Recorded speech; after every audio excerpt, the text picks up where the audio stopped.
Hi, everyone. My name is Elise Gray, and I am a senior integrated science and psychology major at Texas Lutheran University. And my presentation that I have for you today is entitled Motivation for Skilled Performance.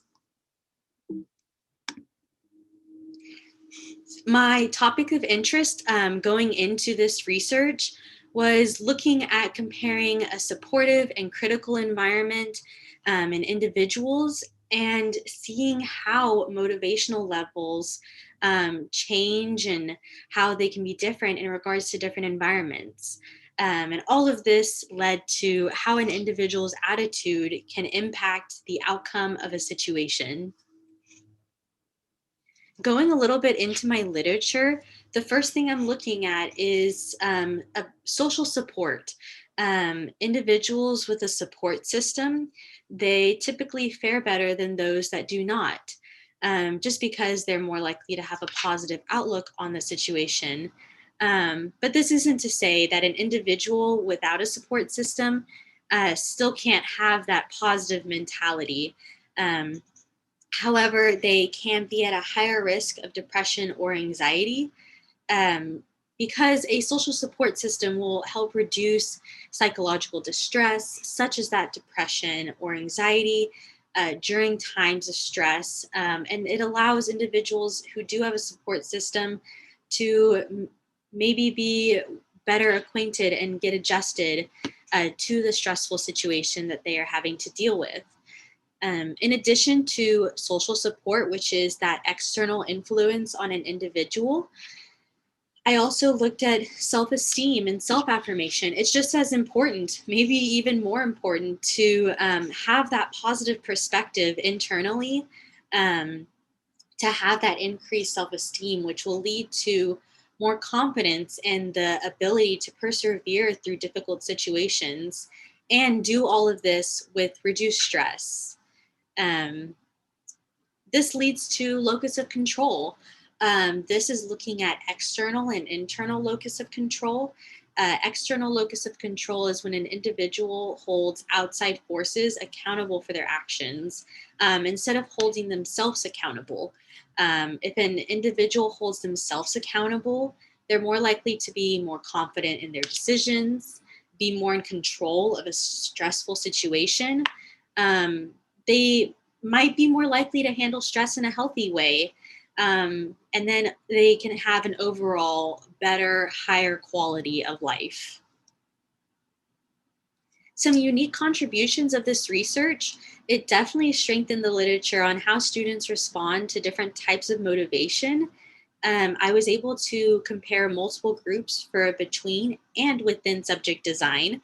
And I also got to look at a different population than what was seen within the literature. A majority of the participants were Hispanic. And the researchers were also all the same sex. So that was helpful in trying to eliminate any extraneous variables that could potentially come up with a different sex researcher. The purpose of this research was to study general and individual motivational influences on learning and development in students specifically, and also study how different environments affect an individual's performance to see if there's a difference.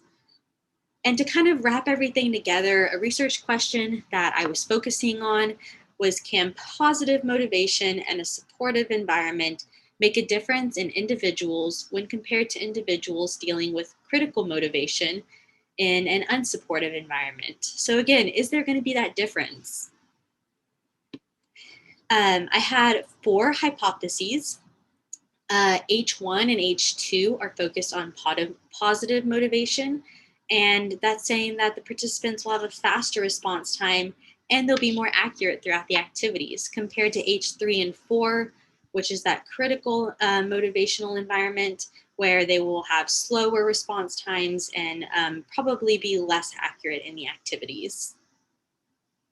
Going into my methods section, I had 2 different phases. I had a pilot test as well as an experiment proper.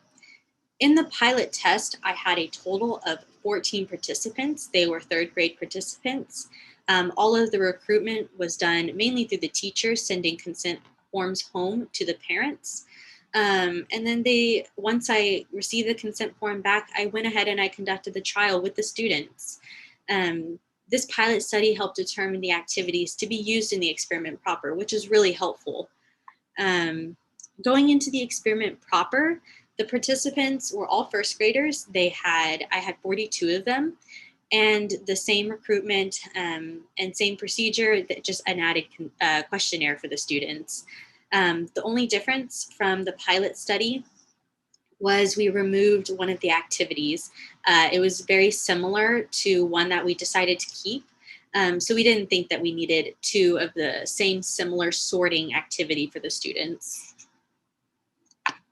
These are all of the measures and stimuli that I had: a questionnaire.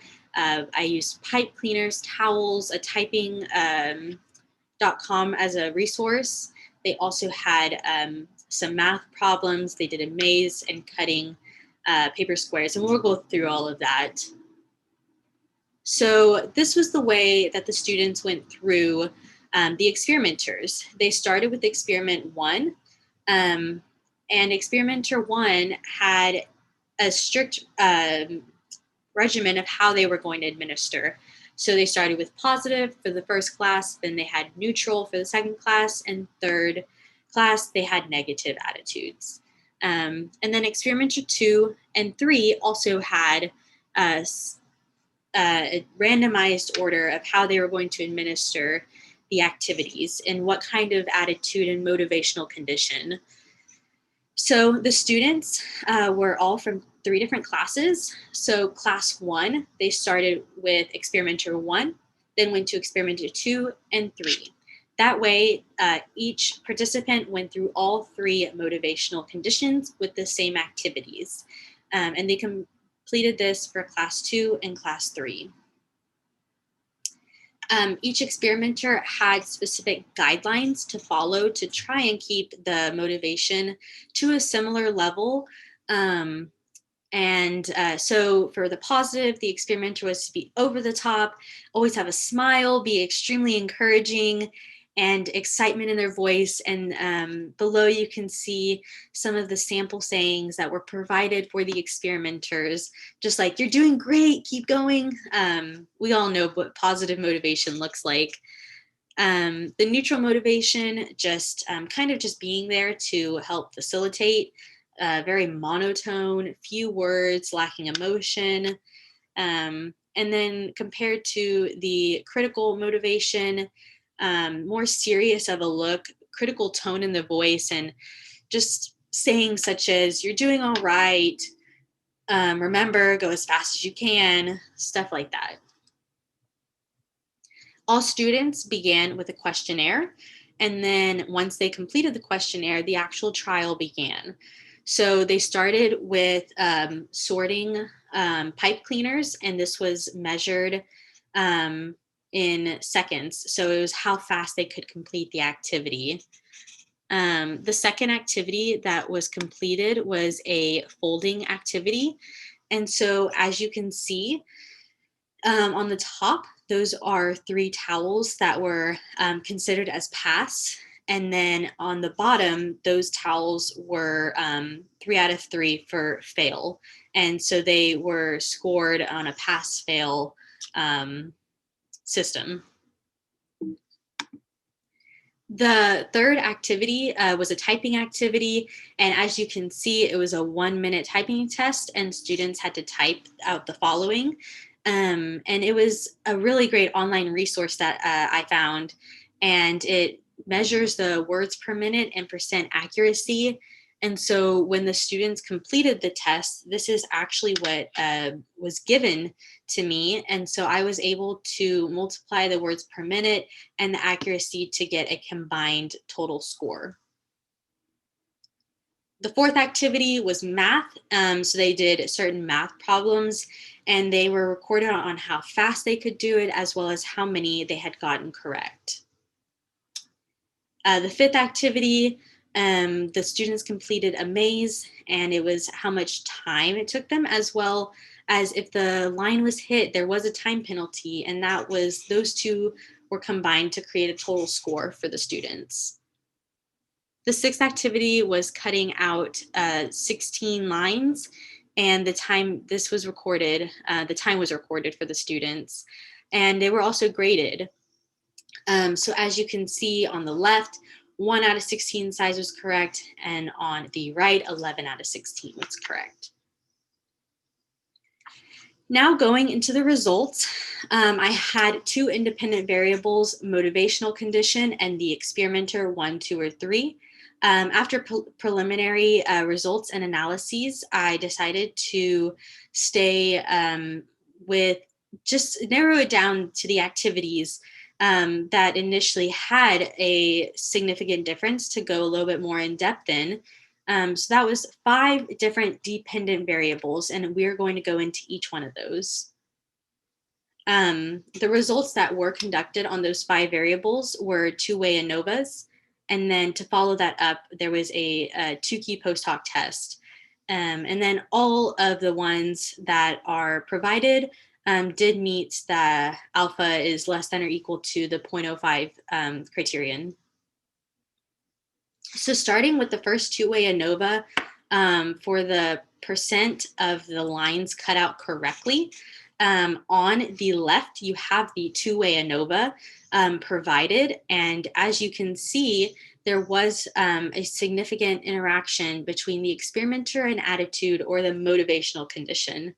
And on the chart or graph on the right, you can see that experimenter 1 participants performed significantly better in the neutral condition compared to experimenter 3 participants. So there was a difference in the experimenters despite the guidelines, but that's something important to know, especially when looking and applying it to real life mentors and teachers. Not everyone's going to be the same. And it can also be seen that experimenter 3 participants performed better in the positive condition compared to the neutral, which that does align with the hypotheses that we kind of mentioned previously.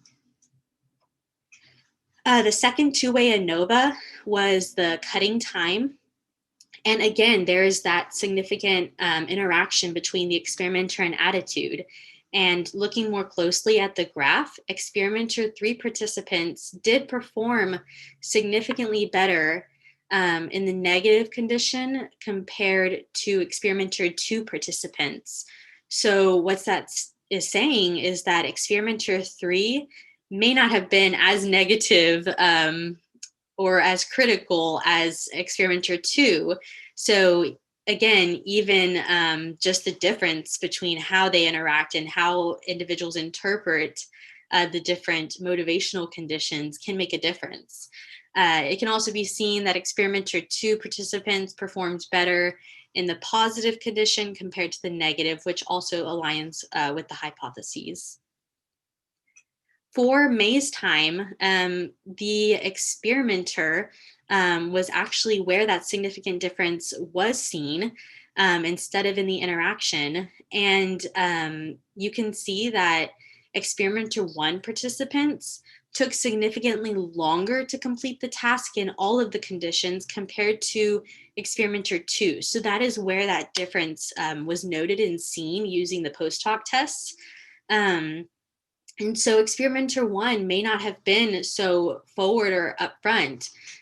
So again, really trying to get those guidelines down for real life and how teachers teach differently and mentor differently is definitely noted here. Same thing for the maze score. That same significant difference is seen in the experimenter. And then on the graph, experimenter 1 participants, their scores were higher in all conditions compared to experimenter 2. And again, that ties into them possibly hitting the line more, taking more time on the maze. And then looking into the towel score, the significant difference was found in the interaction between the experimenter and attitude. And looking at the graph, you can see that experimenter 2 participants performed significantly better in the positive condition compared to experimenter 1 participants in the neutral condition. So That's showing that this is one where across experimenters, there was an improvement from neutral to positive. Um, and then, in addition, experimenter two participants performed better in the positive condition compared to the negative. So, again, that is something that does support what we were looking for. Going into the discussion for our findings, and just to kind of wrap everything up in the results section, after doing the two-way ANOVAs and two key post hoc tests, um, the results revealed that when the experimenters, or there was significant difference when comparing specific activities, not all of them, but certain ones, when looking at the experimenter and the motivational condition that the individuals were placed in. Um, so you can see that the experimenter and the condition had an impact on the performance for some activities. And just like I was saying, in real life, individuals in a teacher or mentor role should be on the same page when enforcing positive or negative reinforcement. This will allow for the best success in students if it's more similar and everyone is on the same page. Some limitations to our study. A larger sample size would have definitely been helpful, as well as more time with the students. Also, it was difficult because we didn't know the home life of the students, and we didn't know the social support that they had, or their own self-esteem and self-confidence. And then future studies, a lot can be done. A lot was learned, and that allows for many things in the future to be done as well. We can examine and test different grades, look at it from a gender standpoint, do the same experiment over a longer period of time, different future studies like that. And included are my references, and my contact information is provided here, as well as my faculty sponsor. And I just want to thank everyone for watching, and I hope you guys all learned a little something, and I hope you enjoy the rest of the conference and have a wonderful day.